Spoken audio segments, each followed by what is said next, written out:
session. If you're just joining us, the business of the National Assembly is about to begin. On your screen is the Deputy Speaker of the National Assembly, Gladys. Boss. Let me now hand you over for this live broadcast.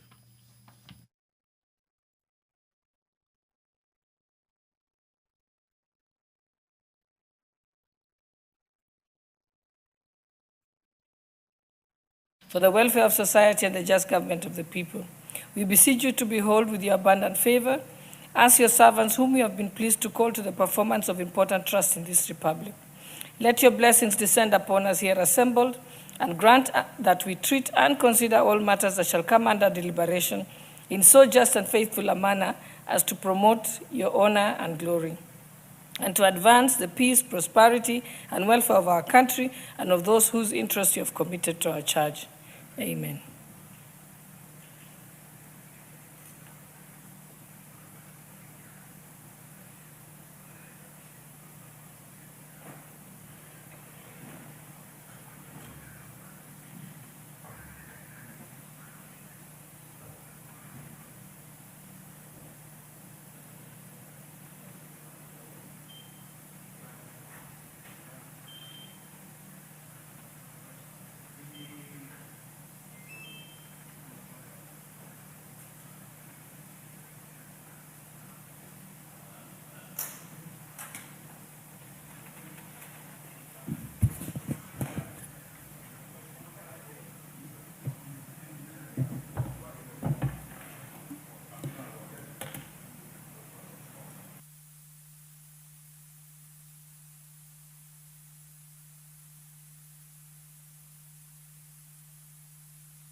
Sergeant at Arms, I direct that the quorum bell be rung for 10 minutes.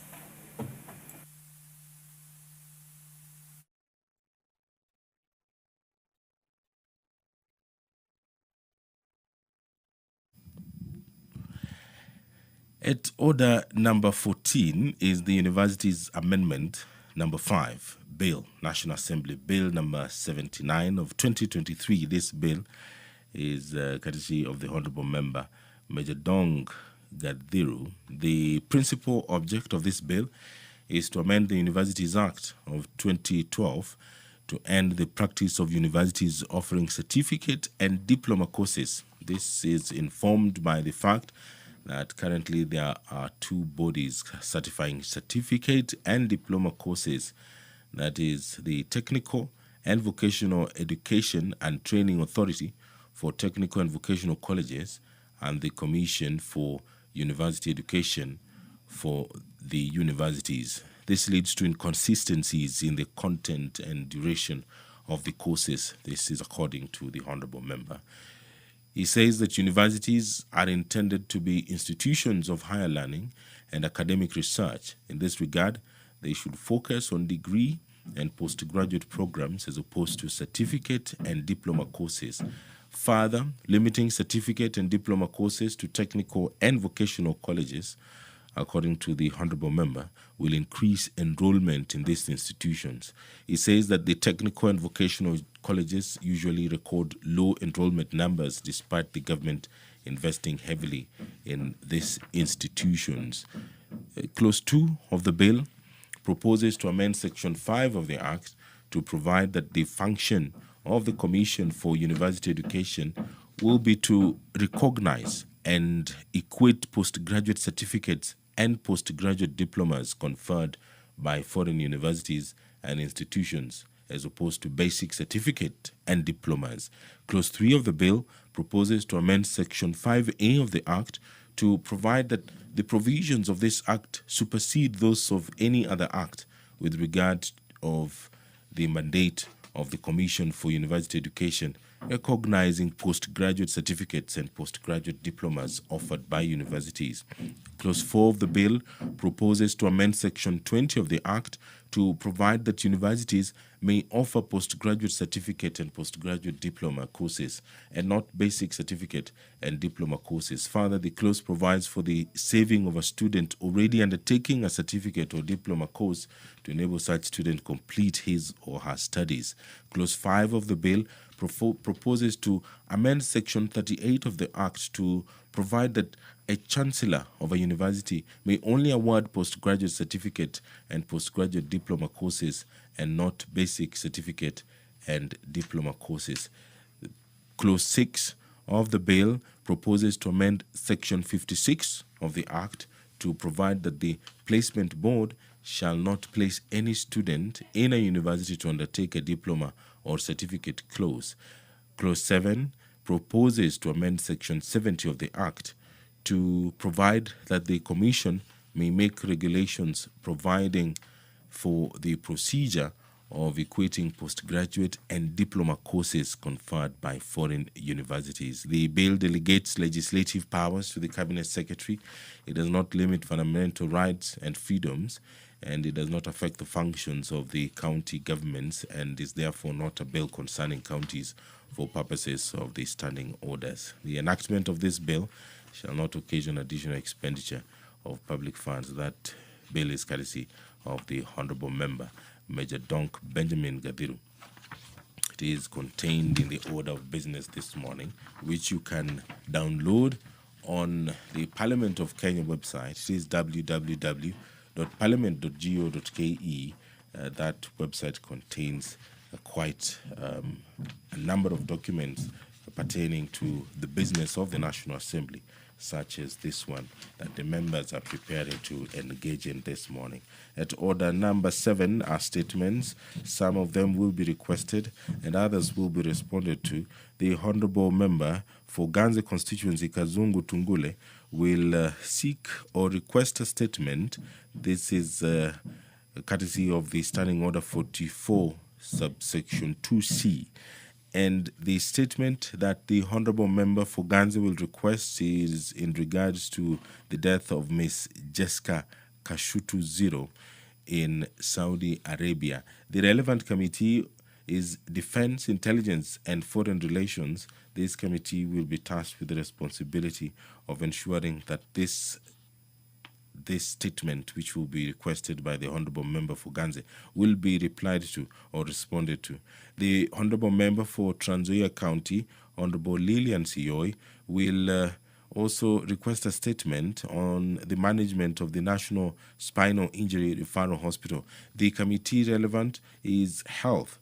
The Honourable Member for Nyaribari Masaba, Honourable Daniel Manduku, will also request a statement on the implementation status of the Keroka Ibacho Kiamokama project in Nyaribari Masaba constituency. The relevant committee there is Transport and Infrastructure. The Member of Parliament for Bomet Central, Honourable Richard Kilel, will request a statement on the dualling of Narok Bomet Kisi Road from Nyangores River Bridge to Chepkosa River. The relevant committee there is Transport and Infrastructure. And there are 2 statements which were requested and they will be responded to this morning. One was by the Honourable Member for Awendo constituency, Honourable Walter Owino, and the statement regards non-payment of deposit shares to retirees. The relevant committee is Trade, Industry and Cooperatives. The other statement which will be responded to is by the Honourable Member Sabina Chege, and it's on the proposed mode of payment for coffee farmers in the country. The relevant committee there is also Trade, Industry and Cooperatives. Just a quick recap of the order of business this morning.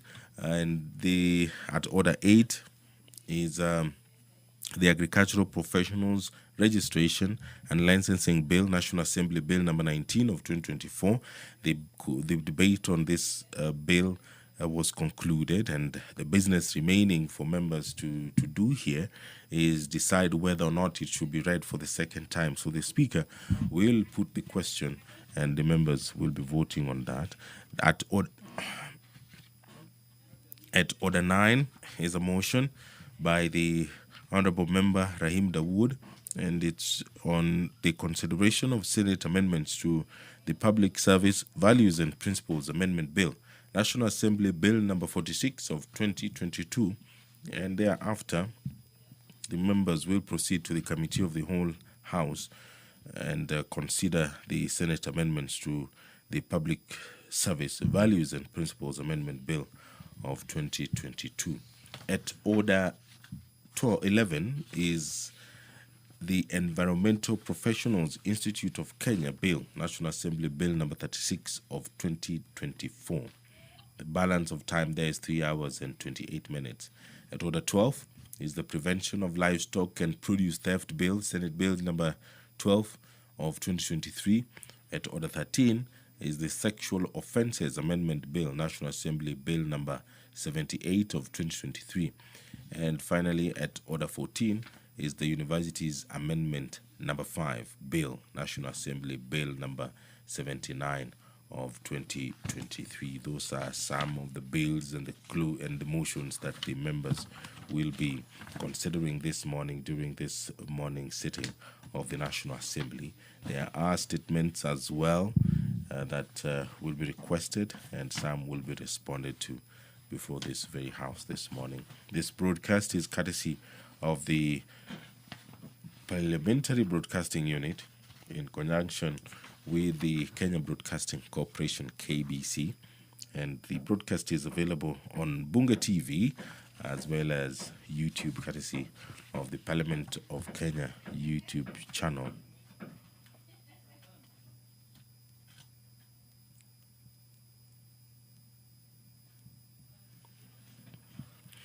The quorum bell continues to ring. This time it will ring for 5 more minutes. It was ringing for 10, but the presiding speaker, the deputy speaker of the National Assembly, has ordered the sergeant at arms to ring it for another 5 minutes. This is to enable the House to achieve the required quorum, that is 50 members. If there is no quorum present when the chair is taken at the time appointed for a meeting of the House, such as this one, immediately after the saying of the prayer, the Speaker shall order the bell to be rung for 10 minutes. And if no quorum is present, at the expiration of the 10 minutes, the Speaker may direct that the bell be rung for a further 5 minutes, and if there is still no quorum present, the Speaker shall adjourn the House forthwith to the next sitting. So we are on the last leg of the bell, and we still await for quorum of the National Assembly to be achieved. And there are also a number of committees that are sitting this morning. The business of the National Assembly goes beyond the plenary sitting. It is important to know that there are other businesses that the members of Parliament do undertake, among them sitting in parliamentary committees to discuss various businesses. They do invite various stakeholders in different sectors within the Kenyan territory. Cabinet secretaries do get invited to the committee sittings, and so are CEOs of state corporations and boards as well. So besides the plenary sitting that we are awaiting to begin this morning, there are various committees that are also sitting to discuss various issues and businesses which will later make their way to the plenary, and that is done either through a bill or through a motion, as we have seen in the past. So a number of committees are sitting this morning within the precincts of Parliament. Others are on excursions away from the precincts of Parliament, but all of that is business related to parliamentary matters. We are waiting for quorum to be achieved this morning, and the quorum bell continues to ring, at least for a couple of minutes, and thereafter we will await the direction of the presiding speaker, the deputy speaker of the National Assembly, Honorable Gladys, who is overseeing the business of the National Assembly this morning. The quorum of the House is provided under Standing Order 34 and 35 and 36 as well, and Order 37 as well. Those are the those are the provisions of the standing orders. The quorum at commencement of the House, that is at Standing Order 34. The quorum during the proceedings of the House at Standing Order 35.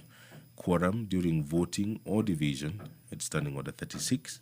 And decorum when quorum not present at Order 37. When quorum bell is ringing, members shall maintain order in the House. That is according to Standing Order 37 of the National Assembly. What happens in the background is that the respective leadership in the House do mobilize their members within the precincts of Parliament to come take their seat to allow business of the National Assembly to proceed. Both the minority side of the House and the majority side of the House, through their leadership, they mobilize.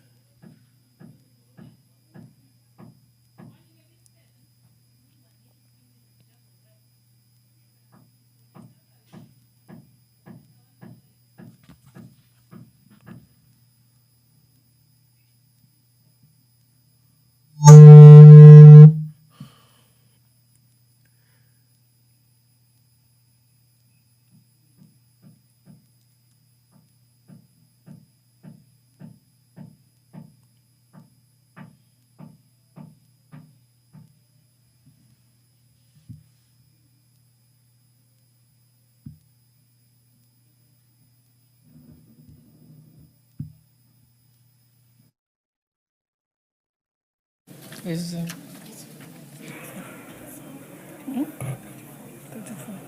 Honorable members, pursuant to order number 30, I direct that the bell be stopped. Sergeant Ramji, may stop the bell. Honorable members, pursuant to order number 34, which deals with quorum at the commencement of the House, I sought to ring the bell for 10 minutes and then a further 5 minutes. And therefore, honorable members, and the time being 9:49, this House stands adjourned until Wednesday, 12th November 2025 at 2:30 p.m.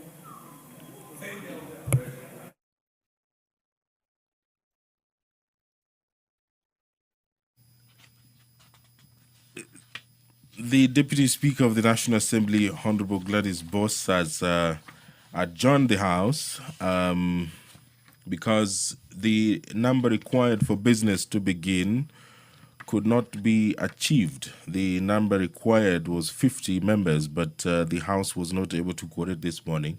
And so the proceedings of the National Assembly will not commence this morning, and the members will be reconvening at 2:30 p.m., that is this afternoon, where there are a number of businesses that have been lined up in the order paper, which is available on parliament.go.ke. And that marks the end of this broadcast this morning. My name is Edward Kabasa. Enjoy the rest